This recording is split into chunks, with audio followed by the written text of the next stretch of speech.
Hi folks, welcome back. Today I want to show you our Apple CarPlay conversion that we've got for the Aston Martin DB9. So we've always had a solution for this car, but it's been fairly involved in that we normally change the screen out and stuff like that. But we've now got a solution that allows us to keep the factory screen, so we don't have to interfere with anything up there at all.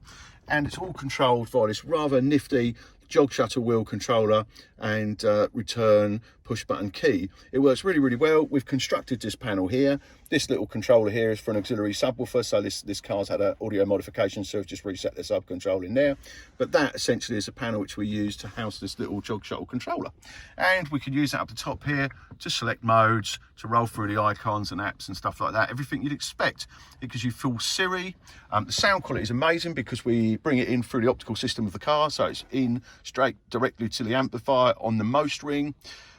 We can probably just about complete one of these in a day. It's pretty involved, but as you can see, it's pretty fantastic.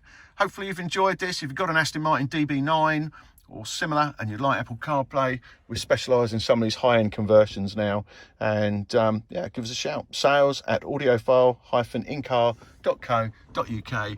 If you've enjoyed the video, maybe you could follow our channel to see other stuff just like it. Thank you.